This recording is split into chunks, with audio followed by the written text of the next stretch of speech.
Since he hasn't been able to post on Facebook in a while, Lake Lavon sits at 489.36 feet, precisely 2.64 feet below full.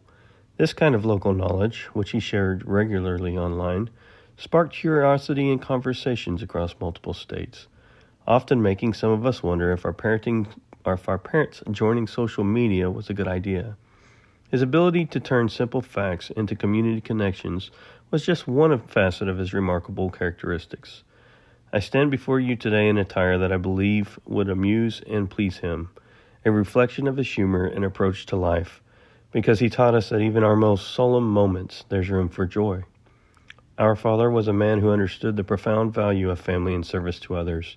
He was a core component of family traditions, like the unforgettable Yakadu song at weddings, a tradition that turned ordinary moments into unforgettable memories, and his wholehearted embrace of the party coat at celebrations, transforming every gathering into something special. He had an innate ability to get work out of our childhood friends, one stick at a time, because God rested on Sunday only because he was finished. His dedication extended deeply into his professional life, particularly his investment in his Kimley Horn family, both on the private and municipal sides. The relationships he built weren't just professional connections, they were genuine bonds that will last decades. Before that chapter, he found joy working alongside his brothers, growing a business together, and teaching us that family could be the foundation of personal and professional success.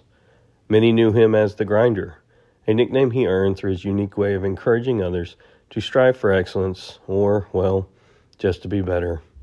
A passion that led to his hopefully soon-to-be-announced world record that currently sits at 852 grinders. He was a man of unwavering faith who held firmly to his beliefs in words and daily actions. In times we sometimes forget, he worked tirelessly for his family. An example of which was when he drove across Texas and Arkansas to repair a gas line so we would have heat in our home. He slept for 2 hours and then returned back to the job site. These weren't just acts of necessity, but demonstrations of his unwavering commitment to caring for those he loved. He made it his mission to attend as many of his children's games, no matter the distance or difficulty, and kept unique mementos to this day, from a state championship banner to the baseballs, basketballs, and trophies that were displayed in our dining room. In today's world, where sacrifice isn't always celebrated as an expression of love and support, it's important to remember these acts of devotion shaped our understanding of what it means to be family. This week, someone asked me about my favorite memory of my father. My response was that our lives shouldn't be distilled into single moments. I like to believe that we should have moments around distilled beverages.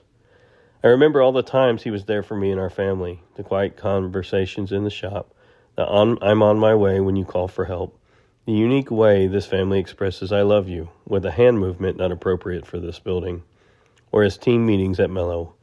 It's not about one standout memory. It's about how everyone in this room has their moment with him, each contributing to the timeline of his life, creating a legacy that continues through all of us today.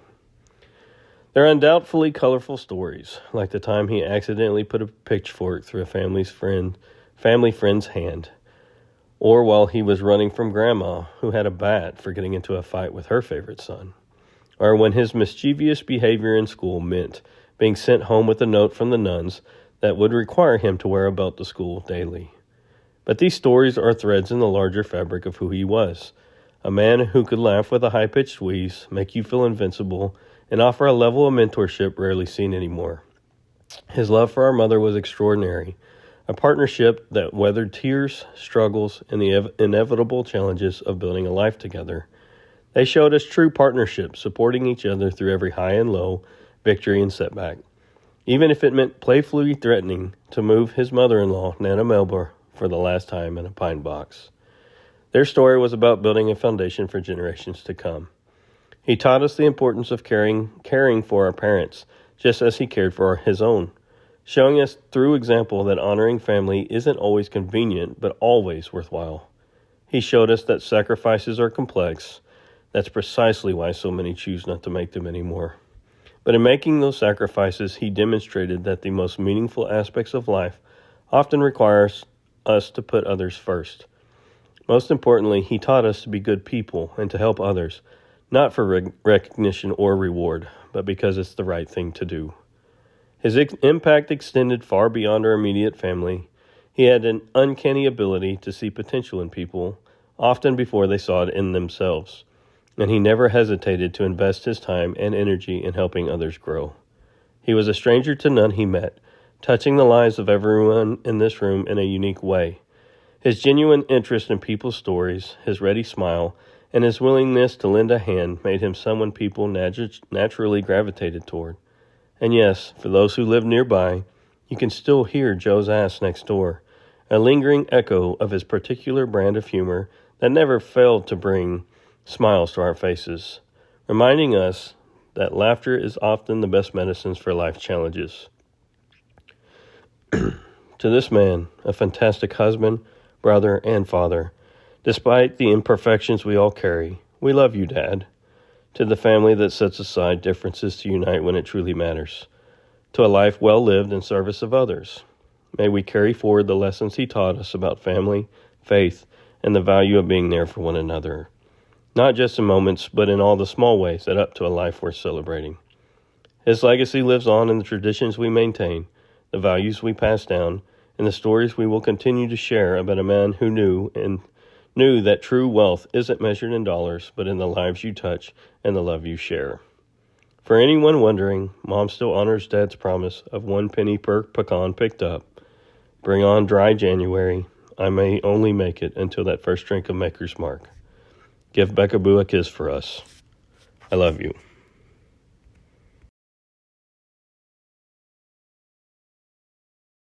The last week with our father was the greatest privilege of my life. At one point I said, Dad, I think you've done enough. You've done enough to create a family that will be okay. I talked to him about Duane's vigilant care, about Tim hosting our visitors outside and draping blankets on those inside.